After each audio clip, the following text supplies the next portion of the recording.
and that there's a buyer at the end that's going to give them 8 figures plus that they can then go sit on and pass on to their family. And the reality is, for single location, brick and mortar training gyms, that's probably not going to happen. All right, we're here with the wealthy fitness entrepreneur, and Doug Spurling and I are going to talk today about how to build wealth as a fitness business owner. And really the main concept that we want to cover is the difference between a cash flow business and a cash out business. So, Doug, you want to unpack that a bit? Yeah, for sure, for sure. So this was a lesson that it took me a while to learn. So for context, I've had a training gym now for 12 years. And when you start it, you're hunting for your next client, your next lead, you're trying to just survive. And then maybe it's a little bit of maturity and age, but also just time in the business. You pick your head up and you realize, okay, I'm starting to make some money. I don't have a ton to show for it. And then I know for me, kids came into the picture, right? And you start building a family and you start thinking, okay, what's going to be the benefit for them? And the question I always ask gym owners is, do you know somebody that retired from this industry? And I think we're just going to start to see that here in the next decade. But there's not, especially when you narrow it down to the training gym niche, there's not a lot of folks that have successfully retired. And what I mean retired is not just, I know for a lot of us as entrepreneurs, stopping working is this weird, I'm sure, mental shift, but really the idea to have the freedom to not work, the freedom to travel, the freedom to spend time with your family. And so when we look at cash flow versus cash out in other industries, I know we have some software friends of ours and such that they're hoping for this big pot of gold at the end, right? They're hoping for the business scales, does well, and that there's a buyer at the end that's going to give them 8 figures plus that they can then go sit on and pass on to their family. And the reality is, for single location, brick and mortar training gyms, that's probably not going to happen. Our business is very founder faced. It's very service heavy. And so for multiple reasons, it's very much a cash flow business. The core premise is using the cash flow from the gym business, extract that out and put it into other vehicles. Yeah, I think I was first exposed to this idea. It was probably a little bit before you actually even started your gym, because the first time that I thought through it was actually when I was offered the opportunity to buy somebody else's training studio, and looking over the financials and looking at the infrastructure. Man, there's just not a lot to buy here. Yeah, there's a client list, but they have a relationship with the owner. And there wasn't like a recurring revenue or subscription billing model, let alone contracts. In fact, there were a bunch of sessions that had already been paid for that still had to be serviced. Mm-hmm. And then there was equipment, at least, that you had to consider.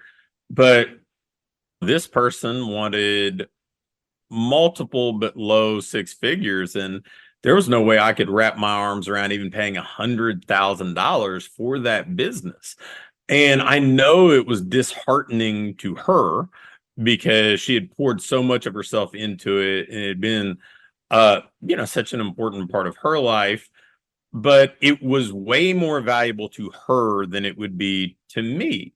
And then, as the child growing up in a small business, my dad's business, most of the value in his business is in the building that he owns, not the actual service business. He's got tools and other pieces of, I guess, pieces of the business, like inventory that he's already paid for, that might have some value. But the relationship with the customers has been with him. Mm-hmm. And so the business has always been more valuable to him than it would be to somebody else. And so seeing that, and then having exited a few businesses along the way, it became something that I thought about quite a bit, and probably started to maybe act on. I would guess it's been, we'll say, 12, 13 years ago.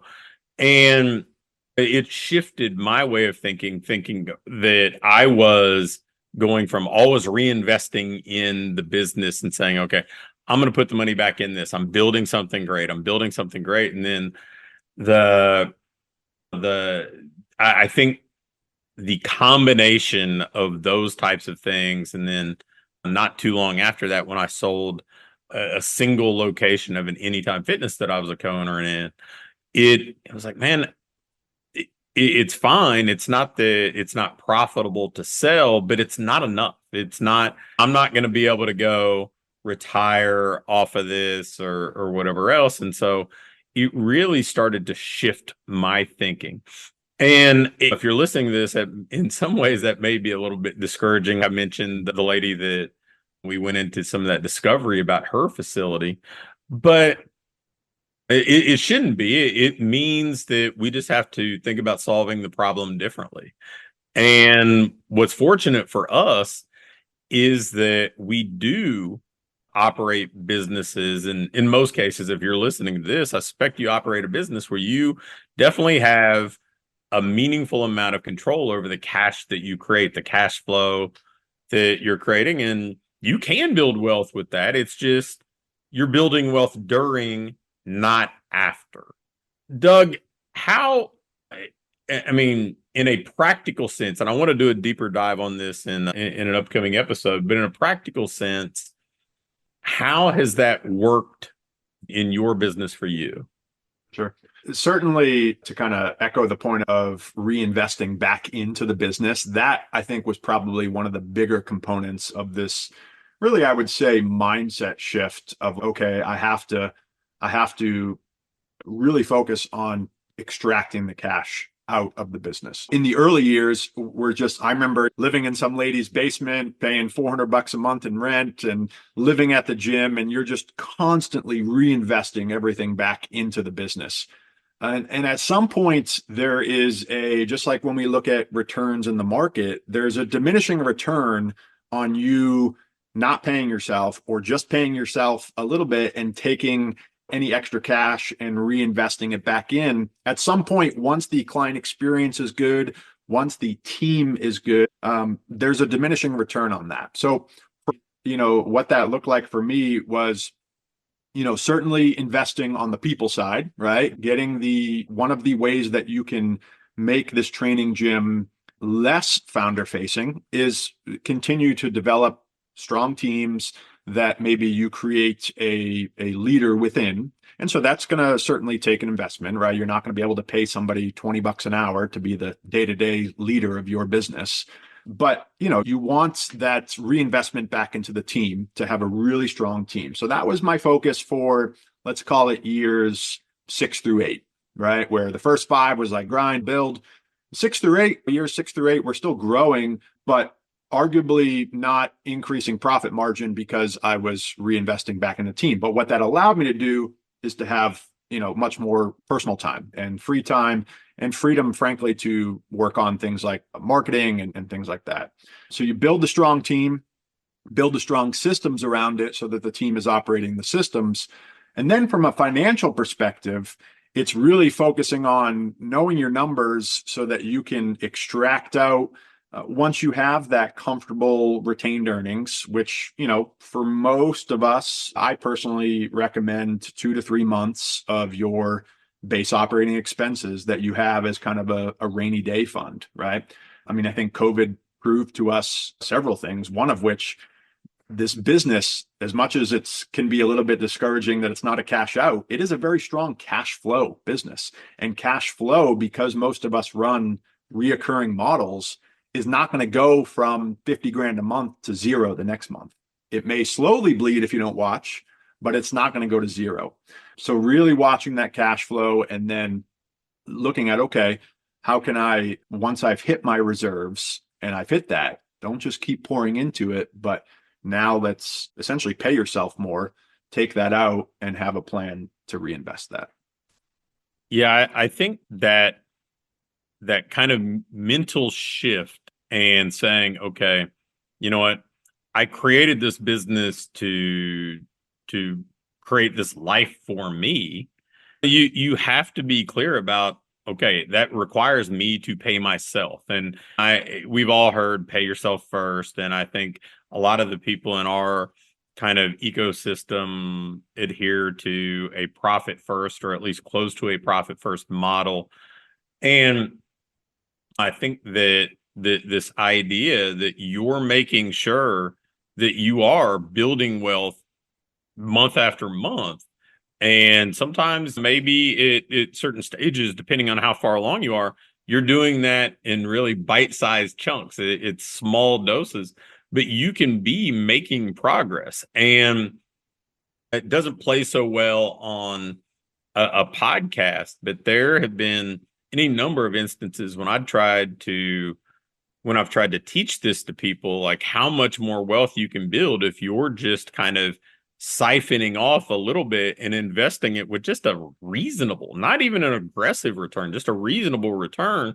You'll end out with substantially more 20 years down the road than if you try to cash out 20 years down the road. I think that the other piece of it too is, for me, as somebody who thinks about this from like a behavioral psychology standpoint, seeing that improvement's motivating. It motivates you to say, wait a minute, I'm going to create a little more cash flow because I'm seeing a positive return on this. I'm seeing what this is doing for me versus, hey, I do a little bit more, I make some changes, our work to improve, but I'm not getting anything from this right now. It can be kind of discouraging. And when you hear people in our industry get burned out, some of that is tied to the fact that I'm putting in a lot and I'm not getting that return. Now, you alluded to, yeah, that first 5 years, man, it's a sprint. And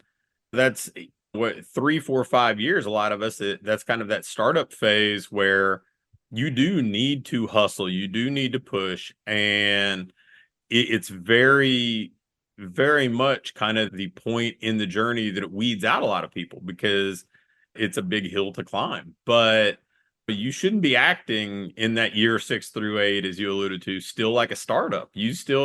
That's when you have to be saying, okay, I need to make this shift, and how am I going to take care of my future? And then, one of the mistakes that I see people make as soon as they kind of get over the hump a little bit, they decide, hey, I'm going to really reward myself. And now I finally have a little bit of money. And so next thing, lifestyle creep happens, and they're driving the brand new expensive car or truck. They've upgraded everything about what they're doing. They're taking extravagant vacations. Hey, I'm not somebody that says you need to wait till you're 65 to enjoy the return on your work. I mean, my family and I take plenty of trips and do a lot of things, but I also am a big believer in taking care of security first and then experiential opportunity second.